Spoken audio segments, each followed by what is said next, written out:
What a weird league this Premier League is at the moment. It reminds me very much of the COVID leagues. Very few teams are doing as you expect them to do, performing like you expect them to perform. Anyway, to that end, we had two more games last night. Was it Everton v Newcastle? I think Everton won. Was it 3-0? I think we had Spurs and West Ham. I think West Ham won 2-1. I think Spurs took the lead. I think in the Everton game it was 0-0 for a long time. And then Everton got 3 late on.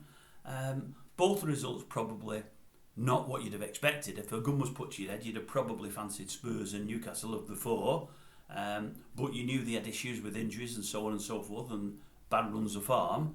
But as I say, it's more results that probably 3 or 4 weeks ago you wasn't expecting.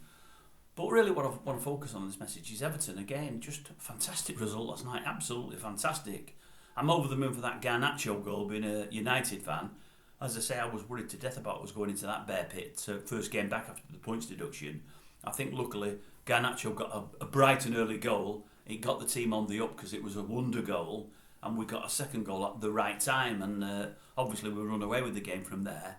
But I think we're seeing the real Everton last night, and the Everton with that siege mentality in the locker.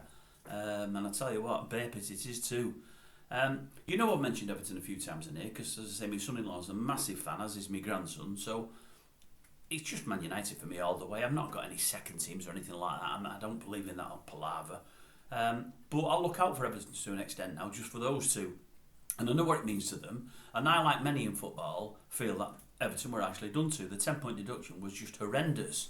And that mainly is what I want to talk about. I mean, obviously they've just got out the bottom 3. I always said at the outset that they'd never end up there. Never felt they would. Not so sure I felt they'd get out quite as quickly as they have. It's helped because the bottom 3 are struggling like you can't believe to get any points on the board. It looks like a poor bottom 3 at the moment. But we were reading at the time they got deducted the 10 points that 9 more may follow. Now, for other indiscretions or running out of money, I think it was. And they were saying in the new year that could happen as well. Now, I don't know a lot about all of this. I've not really read into it. I don't know whether or not it could happen.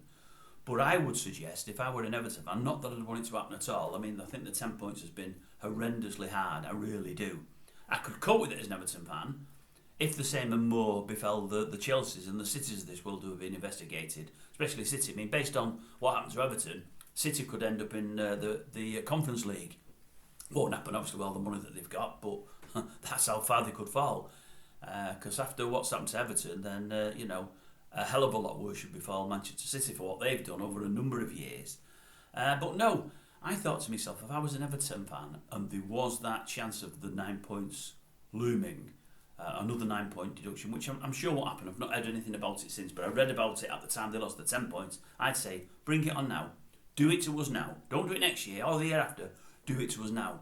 Because I honestly believe, with that mentality they've got there within that crowd, and the manager they've got there, the quality of the manager, and the way he sets his teams up and the way he drives them on, I honestly believe Everton could cope with another 9 points taken off them this year and still stay up. I really do. As I say, I think the bottom 3 is that bad.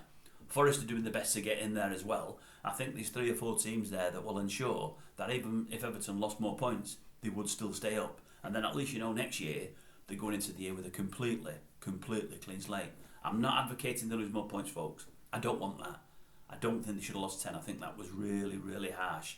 They've been made a scapegoat. They've been made something of, you know the word, I can't think of the word, but an example. That's what they've been done. They've made an example of Everton, which is totally wrong. But as I say, I did hear weeks ago that another 9 could follow. And as I say, if I was an Everton fan, I'd just say, take it now. Take it now. We'll survive it. Throw it all at us. All it'll do will get the crowd even louder and even more irate. And it'll just drive us on to more and more wins. It really will. And I, for one, believe it would. Anyway, well done, Everton. I know I've gone on and on. But well done, Everton, last night. A fantastic result. And as I say, I don't think you're going to end up in the bottom 3, and I don't want you to. I think you've been treated really harshly. By the way, I heard that first call this morning on TalkSport, the Everton fan on the Jim and Simon show. Thought he was brilliant. Absolutely fantastic. You'll never see this whoever you are, but thought it was brilliant. You'd have never guessed he'd come from Liverpool. You'd have never guessed it. Absolutely never.